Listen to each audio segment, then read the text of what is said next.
A retro ramble with. This week's special guest is no stranger to the retro scene. His knowledge of unreleased games on different systems and also arcade exclusive titles is vast, which shines through on his YouTube series of the same name. He has an amazing collection of gaming soundtracks on vinyl and an avid Star Wars and Marvel fan. It gives me great pleasure to chat to Pete from Onaretrotip. Afternoon. Hello. Thanks for having me. Going back to the vinyls, I didn't realise, I obviously knew vinyl records were out there, but I didn't realise they did music, like game soundtracks on them.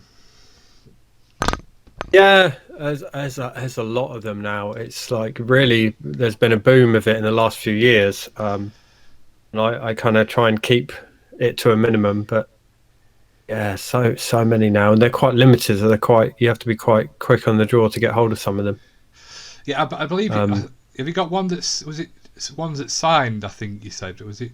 You went to London to get it signed by. Yeah, I've got those framed up on the wall here. Actually, they're Streets of Rage 1 and 2 soundtracks signed by Yuzo Koshiro, who did the soundtrack, and him and his team actually made Streets of Rage 2. Like his sister worked on the game, and it was like a bit of a family thing. So yeah, I mean, how that came out, I mean, a lot of my records here, I've got a little random selection of the video game ones, but I've got quite a few data discs ones, and they're the company that do all the Sega soundtracks. So they did those, and yeah, like really luckily they invited me to like an event that he did at Fabric in London, which is an old horn that I used to go to a lot for drum and bass. So it's funny going back there for a video game thing, but he did this live set there of all the the video game soundtracks he'd done, so like Shinobi and Streets of Rage and stuff, and hearing that on a proper sound system was amazing. But yeah, they kind of got me into a little chat with him, where he did like an hour and a half long talk with a translator about his time working on Sega projects, and got to meet him, and he signed my record. So that was just an amazing experience. I can imagine, especially if you're into that type of music and Sega stuff as well. But it was a bit surreal, if you like. It was actually. It's weird that never back in the day when you were a kid playing these games did you think you'd ever meet or talk to these people that made them. It's funny how they've become almost like movie stars in a way. Like movie stars are famous and you see them, but for our generation, it's more about the retro game community. It's very weird. It's funny because, like, you kind of get, from my experience, you kind of get two ends of the spectrum with developers. Ones that like really want to be the kind of rock star type and in the public eye, and those that really don't. For example, going back to the Amiga days, the Bitmap brothers they're always hailed as being the first Rockstar developers, and they were obviously they were getting published by Mirrorsoft. So Robert Maxwell had a lot of cash behind him, and they would take photos with helicopters and all this other flashy stuff. But then you had developers like Rare in the 90s who deliberately avoided doing interviews even, and just didn't want to be in the public eye. And the bosses there were very much that they shouldn't be acting like rock stars. They were there to make good games and let the games do the talking. So obviously now it's a completely different animal, and a lot of these guys are household names, aren't they? Yeah, and that's what I was just about to say. It's weird that nowadays a game's made by, say, Electronic Arts or whoever it is, Rockstar, but you don't necessarily know who the programmers are. But in our day, it was more you knew the programmers and not so much the labels. Yeah, I mean, it's funny. It all kind of started really with Sid Meier, didn't it? And he put his name on the box. So when you bought a copy of Civilization, it was Sid Meier's Civilization or Sid Meier's Pirates, and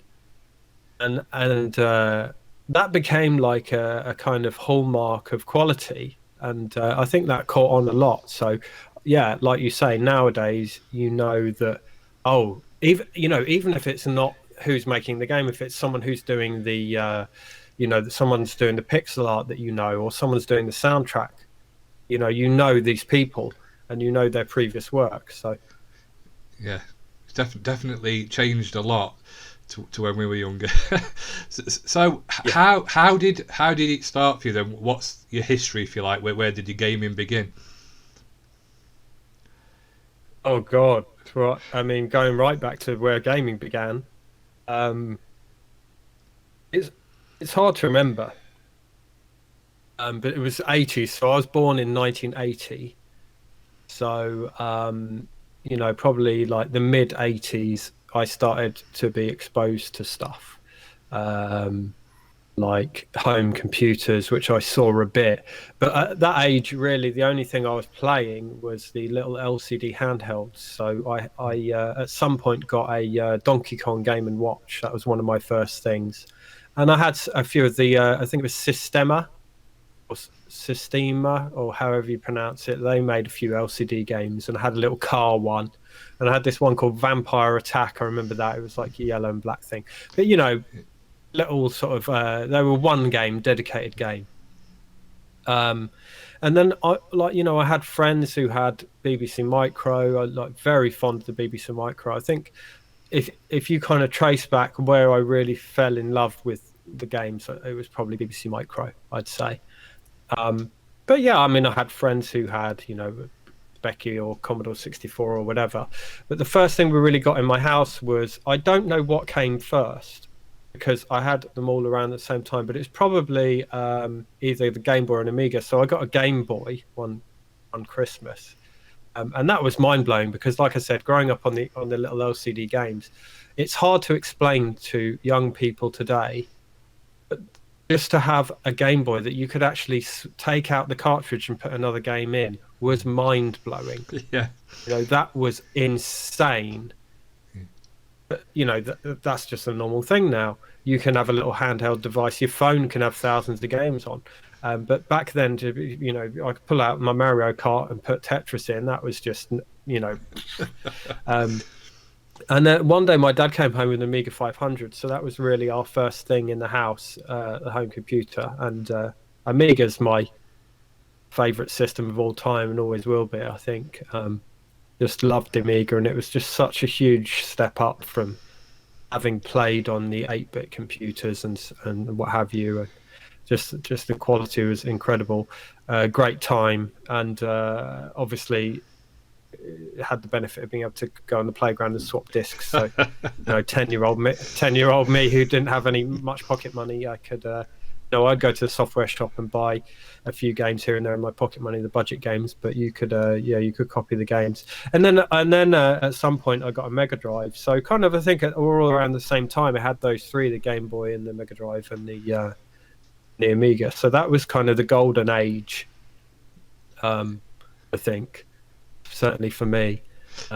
And that was really kind of solidified me. I think, like I said, I think it was the BBC that kicked it off, but it was Amiga that really solidified it for me. But I think, and it's probably, I never had a BBC Micro, but I was at school in the 80s, so again, that's the first computer I had any sort of access to. But for me, it's exactly what you just said. My all-time favourite, I don't think it'll be replaced, computer is the Amiga. I loved it. I've said before, other people I've chatted to, I used to work in a computer shop in 1990, my first Saturday job, and we used to sell Amigas in there, and everybody came in, and I can guarantee what they would buy if they were buying an Amiga. They'd buy the Amiga, whichever pack it was, backpack, fly to fancy or whatever, the 512k memory expansion, and a box of 10 blank floppy disks. And everybody did it because, like you said, it was like playground copying and stuff. That's excellent. Yeah, I remember we got the Screen Gems pack, which is probably, I mean, it's probably one of the least talked about ones from what I see. You never see it knocking about much, but it was Screen Gems because it was all games based on films. So you had Days of Thunder, which was awful. You had Back to the Future 2, which was pretty awful, but I still played it a lot. You kind of made do with even poor games back then. So it was Days of Thunder. It had Nightbreed as well. It was a super freaky game, equally as freaky as the film. And And then it had Shadow of the Beast 2, which obviously isn't based on the film, but they they wanted to chuck it in to show what the Amiga could do, and it had the 512K expansion. This pack, but I remember just loading up Shadow of the Beast 2, and that intro has the it's like a wizard, and the lightning, and then he transforms into this beast, and then it descends on the house, and you see the woman looking up, and the hand comes down, and it takes the baby. Yeah, And, it's just so a million miles past anything else we'd seen graphically, and the sound was incredible. It was just such a huge quantum leap in game design. Unfortunately, the game was terrible. I always say that Shadow of the Beast 1 and 2 aren't good games, really, but from a technical standpoint, wow. It is funny you say it, because again, that's the demo we had playing in the shop, with the, like you say, the intro, and then where he's running along and you've got all the power lights scrolling, so it looks like it's a flat landscape. But the game was rubbish, but we just just left it playing to attract people, if you like. Yeah, and I bet it worked. Definitely did. Yeah. I remember the Screen Gems pack. Didn't it have like a blue box? It was like a blue box, wasn't it? I think. Yeah, it was with blue, like correct? Yeah. Yeah. I can just vaguely remember that one. Like you say, I think it was. I remember it being on the shelf. The other one that we used to have that I bought off Facebook a few years ago, because I didn't my Amiga broke. It was Class of the 90s, and that was another one that was a bit more expensive that not many people bought, because it was more aimed at the educational side of things. All right. So what did you get in with that? It comes with the Amiga and the 512K expansion and all that kind of thing, but you got like you got a word processor, which you did, but you got like school programs. You got a BBC Micro emulator, so you could play BBC Micro software on it, or at least try. I've not tried how good it is, so I'm not sure how well it works. And you got like music software, and you got an actual video inside that was done by school children to sort of promote what you can do on the Amiga. I think the video has been uploaded somewhere on YouTube. You can watch the video, but I think they actually did the video using the computer, if that makes sense, to promote what you could do. Right. But yeah, it's interesting. I always try and work out when my dad actually brought home that Amiga, and I think it was the Screen Gems. They sold it sort of late 1990 to mid 91. It wasn't long. It was like 7-8 months. So it must have been around in that time. So yeah, I think it would have been. Was it after Flight of Fantasy, or was it before? I think it was after, and then. Because obviously then Cartoon Classics came out with the 500 plus, didn't it, which was the shortest of all the Amiga packs, and then it went on to the 600 and 1200. Mm-hmm. So yeah, I had a 500. I remember getting it for Christmas, the 500 plus pack. That was our first Amiga with Captain Planet in it, but we'll not talk about that. Very wise. So obviously you're a big Sega fan as well. From your videos you can tell you love Sega. Was there ever a point where you started to drift away from the Amiga to the Sega, or was it always sort of you played on both? Yeah, I mean, well, I had a big gap, really. That when I had the Amiga and the Mega Drive, it was really I made the most of both, and I'd get the stuff that was better on the Amiga, and I'd get the stuff that was better on the Mega Drive. Playing Streets of Rage, and then playing my point and clicks and my strategy games and this, that, and the other on the Amiga. And I kind of just made the most of both. It was great having the best of both worlds, really. I bet, yeah. But I mean, yeah. But I mean, I kind of drifted away from Sega after the Mega Drive because Saturn wasn't even on my radar back then. 32X and Mega CD, not really interested in. I mean, no one had a Mega CD unless they were rich. I had one guy at school who was like super rich who had one. Yeah, nobody was having those. And yeah, I honestly, I never saw a Saturn. Never knew anyone who had one. Literally, it was just like it didn't exist where I live. So So it wasn't until the Dreamcast when I actually moved out of home in it would have been May 2000 when I moved out of my parents' house for the first time, and I lived in a flat with two guys, and one of them had a Dreamcast, and lots of late nights and staying up, drinking and smoking and living the free life as you do. And we would just play Dreamcast all the time. Like I remember we had Power Stone, Soul Calibur, a lot of Crazy Taxi, a lot of the classics, and just great system. And it's funny because like even then I was kind of into the retro, because when I moved out, one of the first things I did was buy a new sound system. So I went down to Richer Sounds, I think it was, and bought this Yamaha amp and a speaker setup and everything. And we set it up in the lounge. And one of the first things we did was set up a Mega Drive. And I remember playing, Streets of Rage and NBA Live '95, and we'd just sit and play that. So, I guess even then I was kind of into playing the older stuff. Yeah, with blaring out music. Yeah.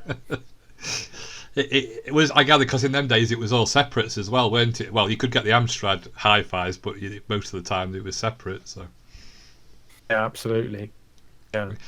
It's funny because I always think with the Sega and the Amiga, they were almost like, I don't know, it was almost like they were related even though they weren't, but they never, the fighting games on the Amiga, they never quite got it right. They never, even though it was probably capable, they couldn't quite get that Sega style to it or Nintendo style to it.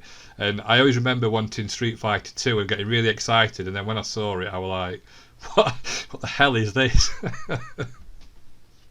Yeah, it's not good. And I mean some of the popular ones like Body Blows, I used to have that. It's Team 17, I think.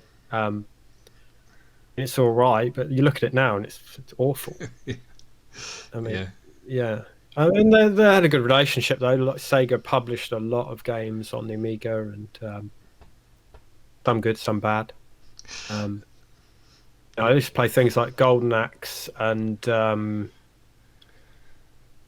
Megalomania, which is Sensible Software, obviously. But like I used to play them on Amiga and Mega Drive, and they're both pretty good. Wasn't that fussy at that age, I didn't go, oh, this isn't quite graphically good on the Amiga. Like I was like 10 years old. You don't care. You just want to know if the game's fun or not. That's it.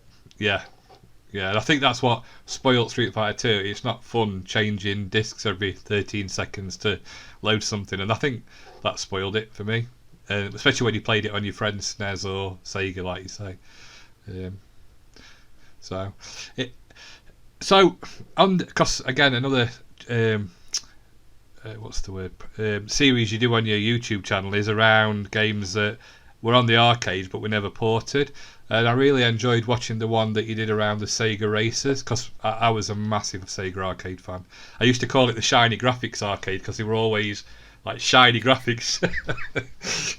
Yeah, it's a fun series that. I mean, I've got loads planned, and it's just kind of slowly working through them. I'm actually working right now on another Sega one, beat 'em ups.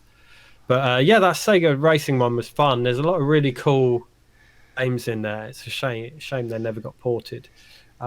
But I think are the same. Like, there's nothing quite like going into an arcade back in the day and seeing a Sega Racer. And remember, we used to have Sega Rally in one of the pubs I first would go to back in the mid-90s. And just seeing a Sega Rally or a Daytona or something, it's just something special about it, isn't there? Oh, definitely. Daytona is the one that I always remember. I can remember now as clear as day going to Skegness Coast, obviously, and seeing it in arcade and just thinking, wow, that'll never come to the home. They'll never get that on. Because like they brought ports of Outrun, obviously, and stuff like that, which were ports, but they were nothing like the arcade. But we did think they were as imagination kicked in. But I thought with Daytona, that's never going to come to home. And it did, obviously. Yeah, I mean, a lot of these games, they almost came to the Dreamcast, those racing games, because that was the kind of the beauty of the Dreamcast, obviously, that it was very similar to the Naomi arcade hardware, so it was very easy for them to port games over. That's why you had such good arcade conversions, like the racing games and this, that, and the other. And actually, Soul Calibur on the Dreamcast was probably the first time. There'd been sort of arcade perfect games, but that was the first time that the home conversion had been better than the arcade, which was crazy, Yeah. Because it was as good as, and then they added some extra stuff to it. It's just incredible. Was it at that point? Did you think, "Oh, wait there a minute! Now they're getting better at home. This is probably the beginning of the end," or did you not think that at the time when you started to see the home consoles getting better? Don't know. I don't think so. I mean, I don't really know. I think it just kind of crept up, because even at that age, I was going to London and going to the arcades a lot. There was an arcade in Soho called Namco Arcade, and I used to go all the time. Did you go to the Sega? I never really Sega thought. Sorry, did you go to the Sega arcade in London? I had been there a couple of times, but it's just around the corner actually from this Namco one. Right. That was near Piccadilly Circus, right? The Sega one. I don't know. I say because I live up north, so we used to get arcades about 15 years after everybody else. So. Oh, I see. No, yeah, I had been there, but it was always the Namco one because, like, whenever I went into town, and I was a teenager, I'd always go to Soho anyway to do my shopping and this and the other. And Namco Arcade there was just absolutely fantastic. It had a whole floor you go in. It had all the shooters, like the light gun stuff, all the House of the Dead and everything. And they'd always have in the doorway one of the fancy things, like you're either on a jet ski or you're on a pair of skis or some silly thing. Do you know what I mean? Like you're on a snowboard or whatever. And the good thing was you go downstairs to the basement and it was all versus fighters. It was all like the latest Street Fighters, and I remember playing Street Fighter EX there loads, and all that.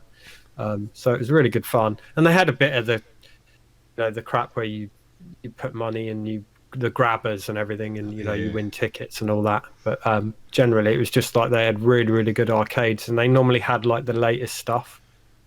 That was amazing. Did because I know my brother is really good at the fighters, and we've got a big shopping centre near us called Meadow Hall, and that was where the big arcade was. They had the big. Can you remember the Ridge Racer with the car, the Mazda car? They had the big proper full size thing there. But what they used to do is with the fighters is you'd have winner stays on, so you'd see all 50p's lined up for who were next on the game. Yeah, so it should be really for those games. Yeah. I know Meadow Hall because I did work there. Going back about 22 years, I worked up there for a bit, and I'd go to Meadow Hall and go to the arcade. Yeah. That was our biggest arcade. So, yeah, quite small, I would imagine, to what you've got in London. Probably. Yeah, I mean, most things are, aren't they, when compared to London? Certainly back then. And I miss I miss those days and the arcades and everything. Yeah, definitely. It's everything about them: the carpet, the smell, the fog when you walked in, just everything. I was going to say, I'm surprised the Namco arcade had Sega stuff in, but I gather that was that just the name, or was it actually owned by Namco? Do you know what? I have no idea if it was just called Namco Arcade or if it was actually owned by them. It probably wasn't. It was probably just someone started an arcade and started Namco Arcade on it. I don't know, but it was it was pretty big and it was there for a long time, so maybe they did own it. I don't know, but it did have all sorts in there. Yeah, God knows. That sounds excellent. It's I wish I'd have gone to see the other one, the Sega one. We obviously read about it in the magazines, but I was only young, so I never got the chance to go and see it. But I bet that was a sight to behold as well. Yeah, I mean, it was just an arcade, It's I don't think back then I ever really sort of distinguished between arcades. It was just if you found a big arcade, it was awesome, whatever it was, Yeah. Even the smaller arcades. I mean, I remember it must have been late 80s. There's just up the road from me, High Wycombe, They opened up this cinema, which I don't know if it was actually called this or if it was unofficially called Wickham 6 because it had 6 screens, and that was like a huge thing. Oh my god, it's got 6 screens. This is crazy. But they had a little arcade in there, and they had Operation Wolf, and you know, they had Turtles in there, and this, that, and the other event. Eventually, I'd remember we'd always go to the cinema early, and I'd spend a good amount of time in there, and just loved it. And like you say, it's like, you know, the atmosphere and the carpet, and you had the little cigarette holders on the arcades, which is just ridiculous to think now that they actually, you know, people were resting their cigarettes up on the machines while they played, but that's how it was. Yeah, you could even see you could always tell which buttons were the thing as well, because where they'd hold the cigarette in the finger, there'd be like a bit of a melted patch on the button next to it. yeah. It's again, it's so interesting how our generation have the same sort of memories, because I remember going to our local Crystal Peak theatre, cinema, which again had 10 screens, but it was near Sheffield, and that was the very first time I ever played hard driving, because I had to sit down hard driving in, and it's funny that we both got the same type of memories of arcades we saw there. Yeah, it's funny what you remember, really. Yeah, a lot of the stuff I just can't remember where I played it. Like a lot, you know, like Cadillacs and Dinosaurs, one of my favourite games. I know I played that a lot. I don't know where I played it. We used to go on holiday to Portugal. It always had an arcade wherever you went in Europe. Like, you know, they had arcades in the basement of the hotel. I know I played Double Dragon there back in the 80s. That's the first time I played Double Dragon.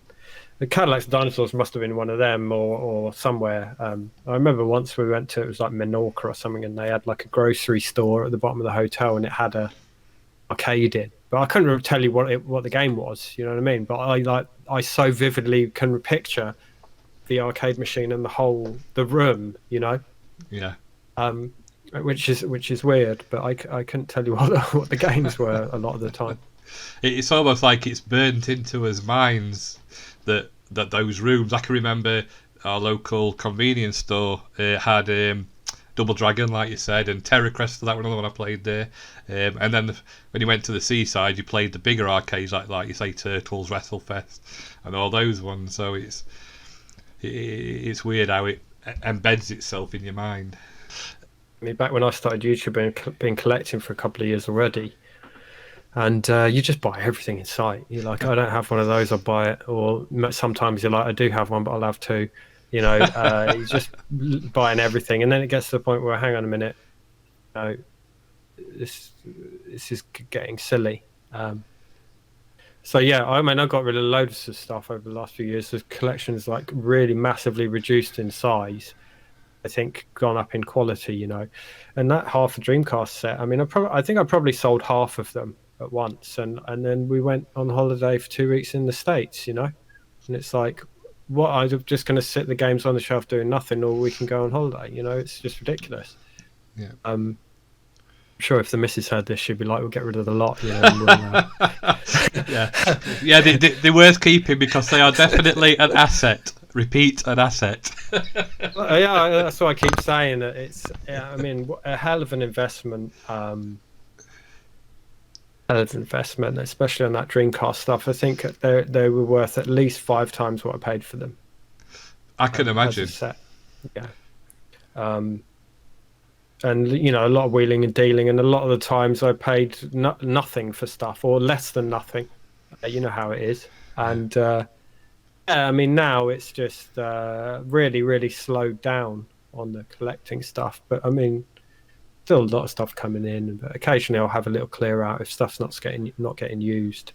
Like you were saying about 32X, I had a 32X, just never used it, and I was like, yeah, get rid. It's yeah. I could understand it if it was years ago, where if you didn't have the game you couldn't play it, and you might want to play it, but now there's so many options that you can still play it and not have it. You know what I mean? So, because a lot of the time as well, you buy something that's probably rare, and it's probably hundreds of pounds, and you think, well, do I really want to play it because I might scratch it or something? So you'd end up not playing it anyway.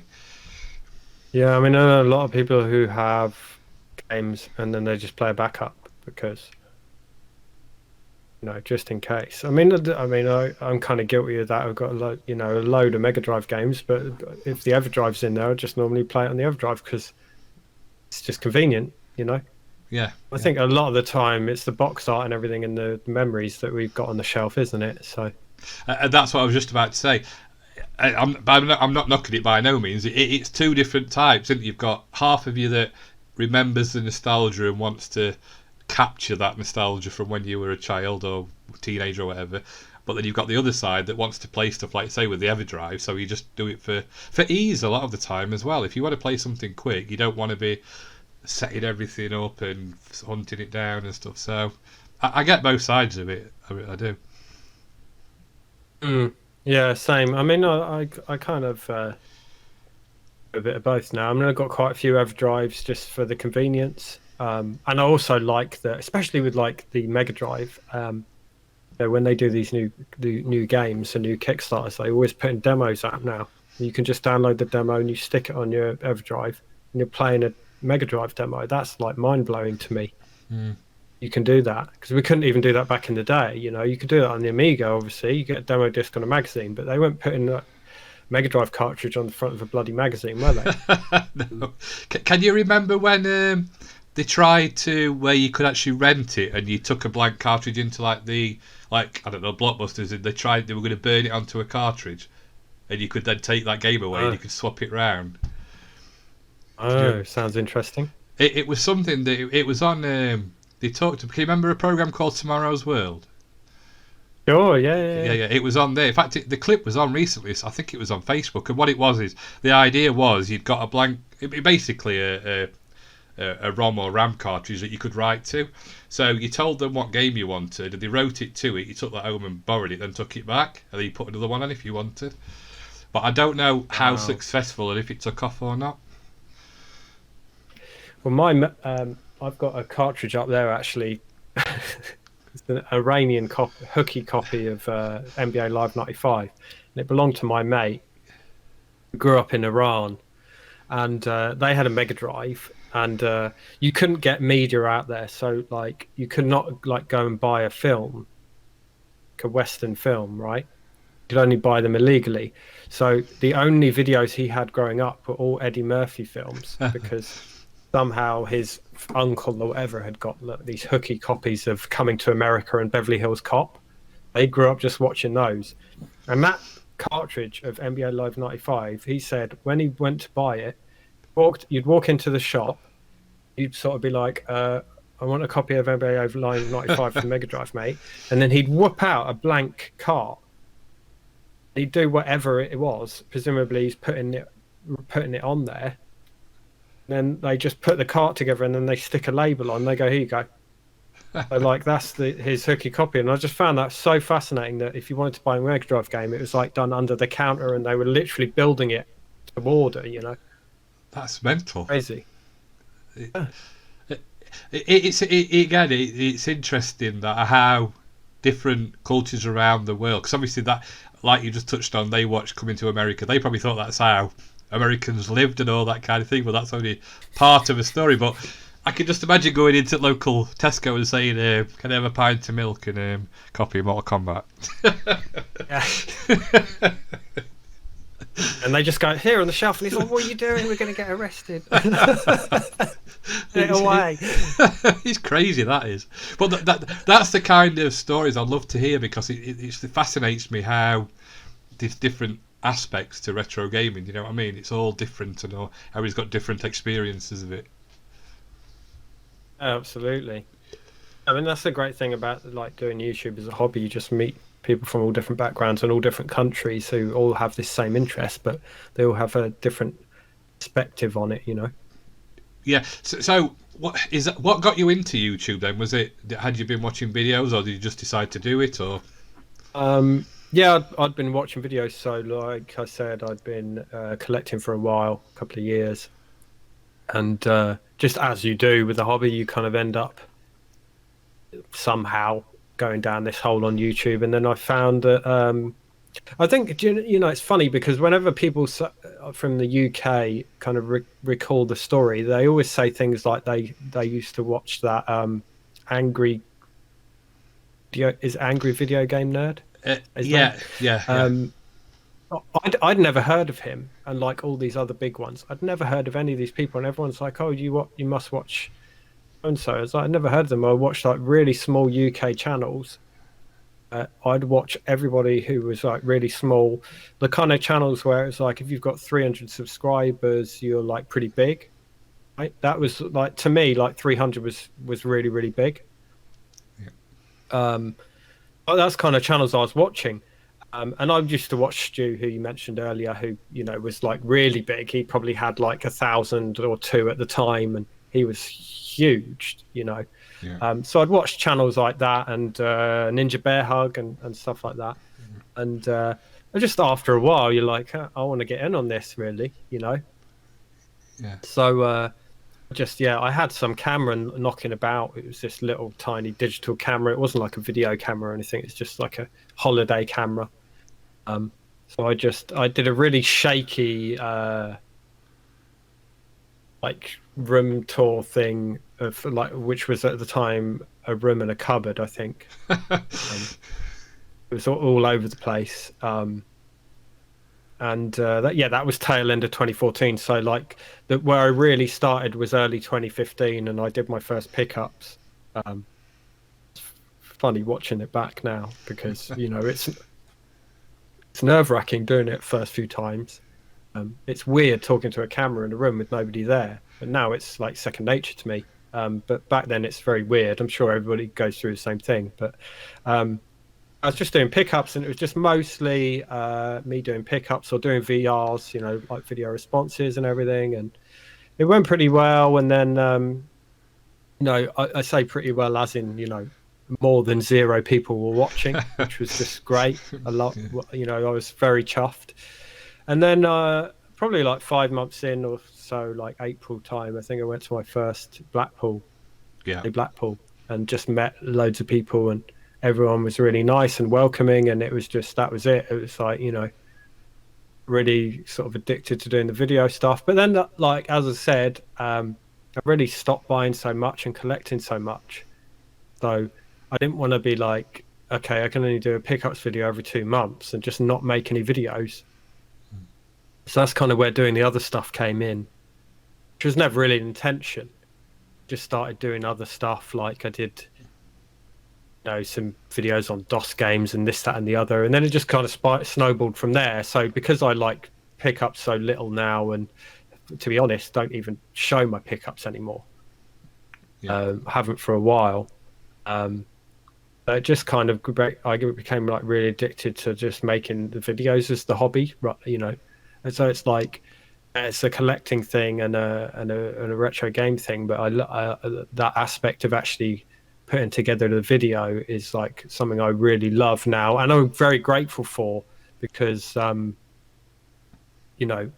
much my whole 20s I had no creative outlet, had no creative hobbies. So now, like, to have a creative hobby is just something that's like really good for my mental health, especially with all this lockdown. Something to do, just trying to be busy doing it, really. But I guess that's how I started. Just wanted to be part of community and everything. And that's exactly the same. I did the same thing. I started doing pickups, and don't get me wrong, my channel's not massive at all. It's more of a hobby for me. This is just, like you said, to do a way of getting to talk to people who are into the same thing and just interesting chat with people. And back in them days, in like the 2010s, I say I went to replay at Blackpool, so you were probably there at the same time. We just never met, because I went with Steve Benway. I think we went twice, and the atmosphere was just fantastic. If I'm honest, I enjoyed those ones better than the one at Manchester. I still enjoyed Manchester, but it was almost like it had not got that atmosphere that Blackpool had got. Did you ever go to the Manchester one? Yeah, I've been to every single Manchester one since the first one. But that was way before I did YouTube, so I'd always go with just a bunch of mates. It was more of just a jolly. that Blackpool one was really like a close knit community thing. It's totally different to the Manchester one. Yeah, totally different vibe. It was great. And like, the best thing about the Blackpool one is not even the event; it's the Friday night where everybody meets up and does trades and chats, and hugging everyone you haven't seen for a while, and it's just great. Yeah, I can imagine. That's my favourite thing. My favourite thing about it now is just the meetups and friends you make and everything. Yeah, definitely. It's a good community, a nice community. You touched on your essential DOS games as well. Did you go into the PC side of things when DOS was out, or is that something you went on into later in your like retro life, if you like? This is another one memory-wise. I don't know when we got a PC. Yes, it was absolutely DOS era, although maybe it was like Windows. It would have had Windows, but it would have been definitely DOS games. I had one, but when I had my Amiga, my mate had a 386, and I have a lot of very fond memories of 386 playing DOS games at his, like Degeneration and Life and Death. Do you know that one, Life and Death? The operating theatre one, yeah. Yeah, that was crazy. I mean, it was crazy. Like, you could literally teach yourself how to do an operation. It was very accurate. But we couldn't be bothered to spend the time going to the classes, so we'd just like do stuff like cut someone open, remove their appendix, and then just turn their anaesthetic off, and then you just hear all the screams and everything. But yeah, Prince of Persia, loved that on his computer. But we got a computer, and I used to play all the Doom clones, so Doom and Doom 2, and things like Rise of the Triad and Hexen, Heretic, and all that. Loved all those, and big DOS fan. Loved stuff like Command and Conquer, the point and clicks. Looking up Duke Nukem. I can see my big. I can see Monkey Island in the top. Yeah, I got Monkey Island. I don't know. It's probably too high, but I've got a signed Doom 2 up there because I met John Romero at the Cambridge Computer Museum. He signed my Doom 2. Brilliant. That's cool. Doom was really when I think the PC started to become a viable. It was always a viable games machine for adventures and things because of its capability to have the 256 colours, which sort of trumped the Amiga because it was usually, I think it was 32. But when Doom came out, that was sort of the beginning of the end. Then I think for the Amiga line of computers, if you like, which in a way I'm pleased because it almost gave the Amiga its own lifespan of history. If it had carried on, it might have lost some of that, that nostalgia that it's got now. So, yeah, I do think that the publishers were a bit abrupt with dropping it. It was very, very quickly dropped, the Amiga, and it probably was due to things like Doom, and also that shareware model. It was quite genius, really. That shareware model where you've got like 4 chapters of a game, and they give you the first one for free, then you want more and you buy more, which is great. Which is why. Sometimes it's very hard to find the original Doom, actually find a box copy of it, because most people were just playing the shareware version or whatever it was. Love DOS games. I love that whole era of PC gaming and transitioning to CD. So you had the higher quality. You could have like actual video, like Command and Conquer and Red Alert, and they had the actual little video with actors. That was crazy.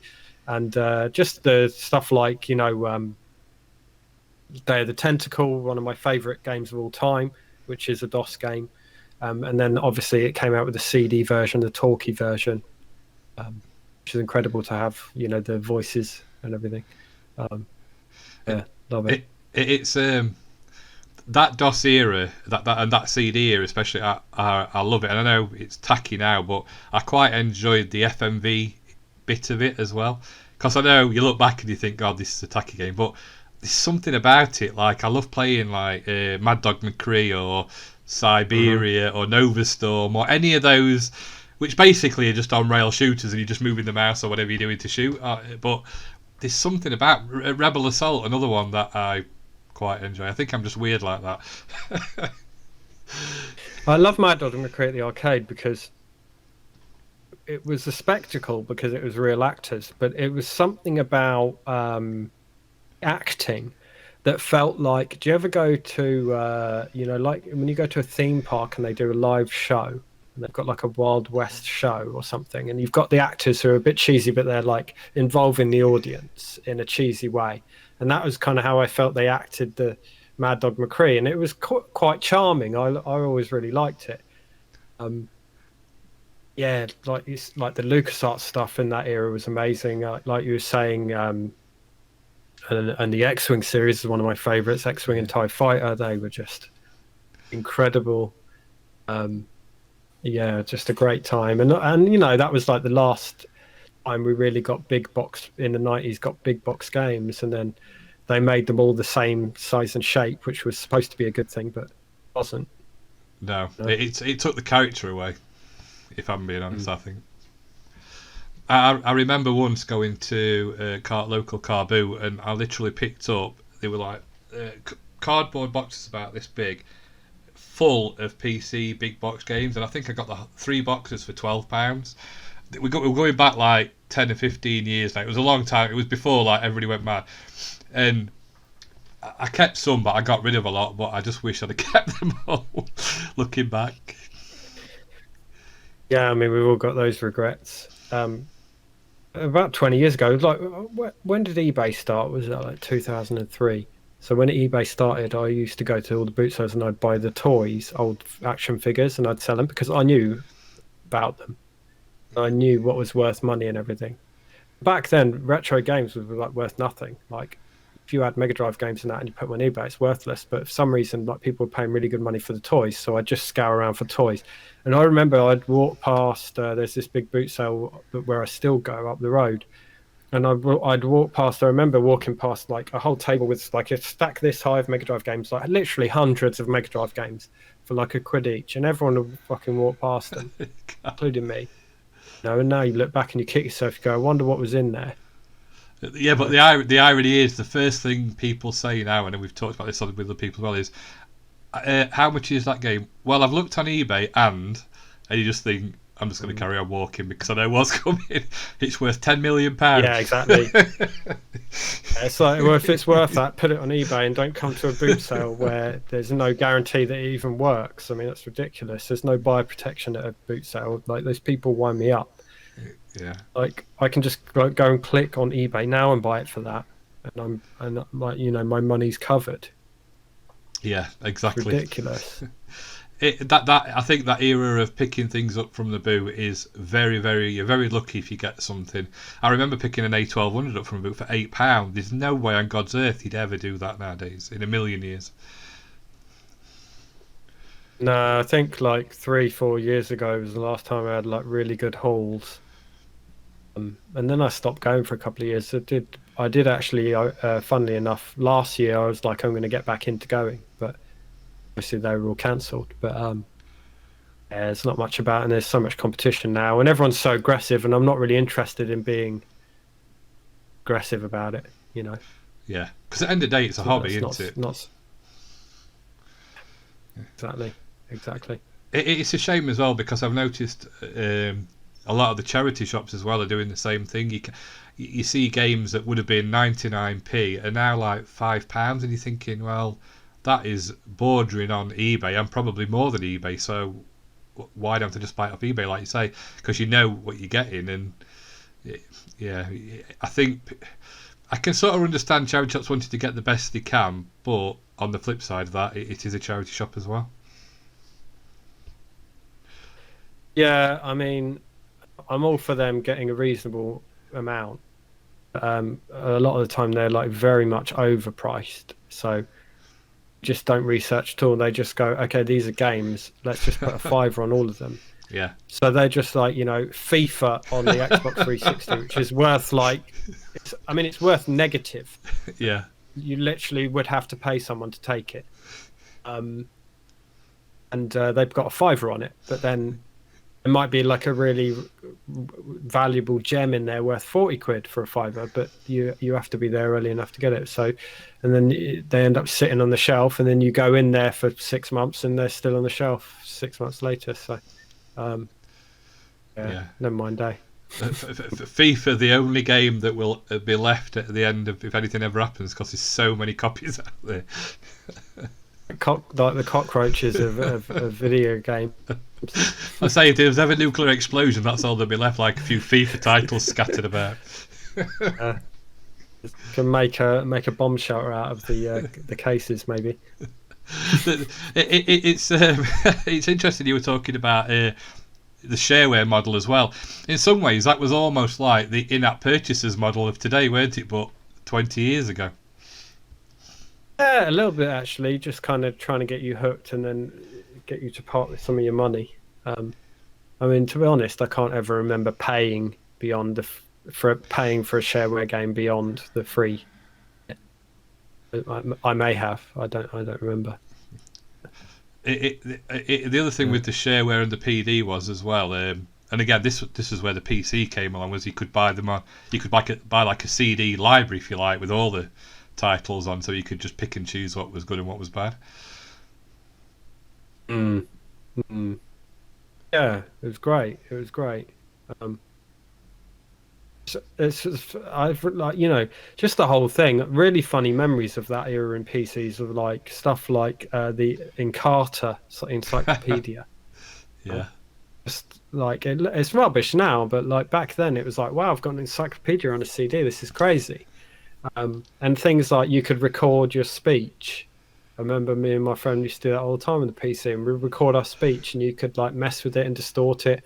And there was like the text to speech stuff where you could type and the woman would say what you were saying. And just as a kid, the amount of fun you can have with silly things like that. And then, yeah, like sort of transitioning into Windows and having that GUI and what you could do with it. It was a really interesting time. And, obviously like fed into stuff we all do now and use every day. It really was fresh. I can remember, again, because I always loved the Sega stuff for some reason, the Sega games, and I can remember buying Daytona when it first came out on Windows 95, and it had like the big box with like a cut-out middle with the case in it, you know what I mean, like embedded into the box. And again, that was just mind-blowing for me, playing Daytona on a PC. Something I never thought possible, obviously, when you saw it in the arcades. It's I remember as well with did you ever play a game called, it was made by Disney, it was called Stunt Island?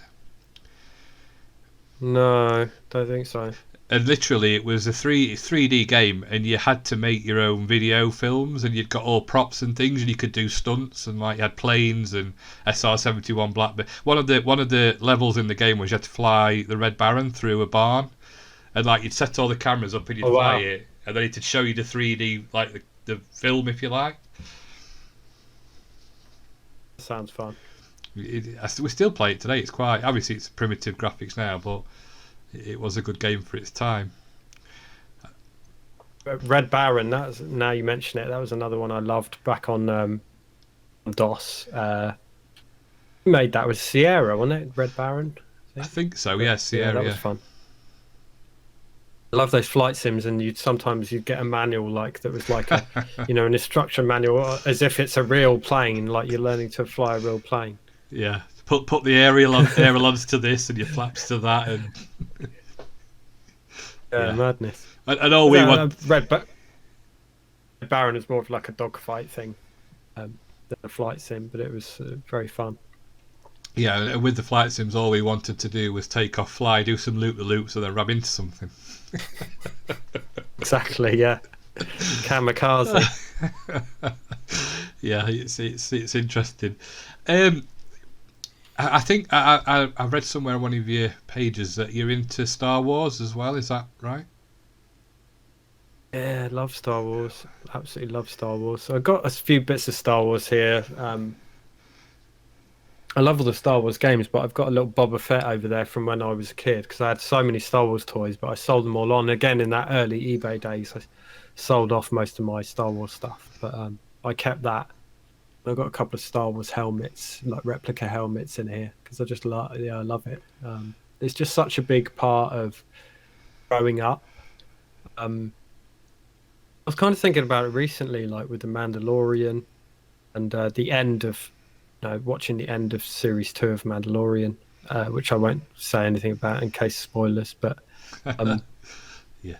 it pretty much brought me to tears, that, and it was just thinking that why is it so important to me? And I think it's because, when you were a kid back in the early 80s, you have to think, what do you watch as a kid? You only really watch what your parents expose you to. You're watching cartoons, and if you watch a film, you'd watch Snow White or some Disney cartoon or whatever, right? And then this film comes along that's aimed at kids, that's called Star Wars, and it was so far removed from anything I'd ever seen. Right? And it's not just that, it was a different sci-fi, or if it was a different thing. It was just different in every way. Like I hadn't been watching many like live action films like that really at that age, and certainly hadn't watched any sci-fi stuff beyond what was in cartoons, and it was just such a spectacle, and the whole universe and the whole thing, and the heroes and the villains and the spaceships and just being in space and just everything about it was just incredible. And I think I watched it, I must have watched it hundreds of times, Star Wars, and the sequels many, many, many times, as in Empire and Return of the Jedi. Yeah. But yeah, that's just something that always stays with me, and I'll never get tired of watching Star Wars, I don't think, through its ups and downs. But it's funny because my daughter, she's just turned 17, and she'd never watched Star Wars before, and I said, right, well, sit down and watch the first the Phantom Menace with me, see what you think, and if you enjoy it, we'll go through the whole series. So we started watching it, and anyway, she really got into it. She loved it, so we've watched them all, and then she's gone on to watch all the animation ones and all the stuff that links in, and then we watched The Mandalorian, like you just said. I'll not mention anything, but at the end, it sort of all ties into whatever's happening and everything. And it was just, and she's telling me things about characters that I didn't even know now because she's watched it all, and she's obsessed with it. And it's like, it was just like history repeating itself, and it was like I got that fuzzy feeling, if that makes sense. Yeah, that's great.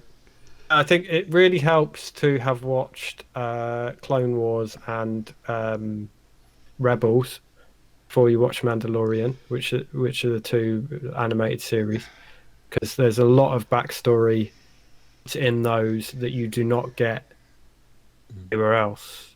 Like a lot of the Ahsoka history, and she pops up in Mandalorian, which is not really much of a spoiler. Everybody knows she's in it, but yeah, I mean, her whole story is in there. And a lot of the other Jedi who kind of after the Jedi Purge, Order 66 and all that, a lot of the other Jedi that survived are covered in those two series that you would not otherwise know about, and they may well pop up. Yeah, I'd be amazed if they didn't pop up in, maybe not in Mandalorian, but there's all these other spin-off shows coming.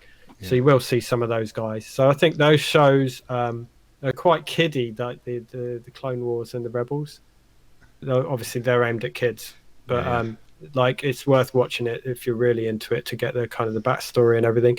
And I used to read a lot of the novels when I was young, and read the novels about stuff like Boba Fett escaping from the Sarlacc pit in the novels. Yeah. And I always used to argue back in the day that, when people go, when Boba Fett dies in the Sarlacc pit, and I'd be like, he's not dead. He's not dead. I've read the book and all this. Yeah. It's just funny stuff like that. And then there's a little shout out to Admiral Thrawn, isn't there, in Mandalorian? And Admiral Thrawn is from the X-wing series and TIE Fighter. Yeah. So that's cool. Getting little shout backs to that, and it's Mandalorian's great for that because it's made by Star Wars geeks. Yeah, you can tell. Yeah, like full on. Dave Filoni is like the biggest Star Wars geek ever. If you've ever heard him talk about Star Wars, it's absolutely insane how much of a geek he is and how much he knows. He knows Star Wars inside and out, probably like nobody else. Better than George Lucas for sure. Yeah. Which is ridiculous to say. George Lucas seems to just forget a lot of stuff.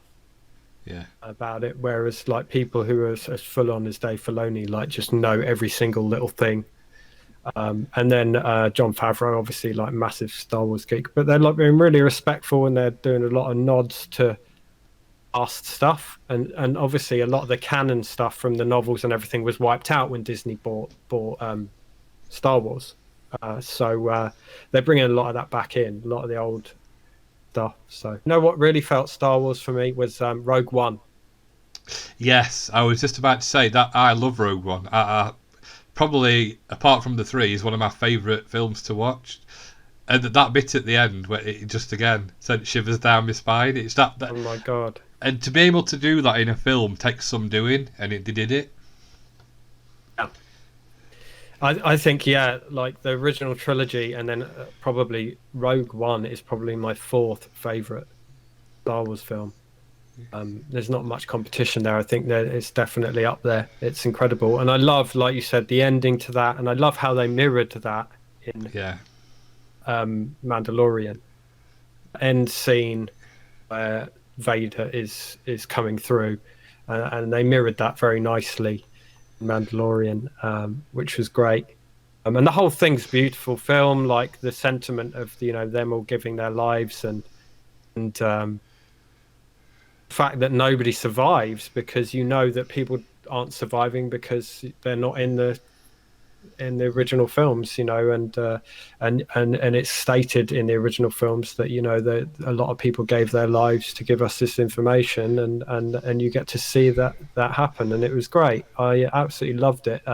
Seen that many times, that one.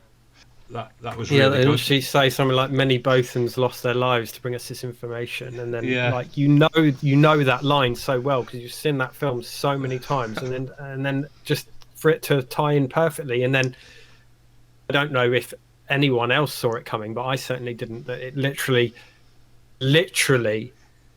starts. It literally ends where episode 4 starts.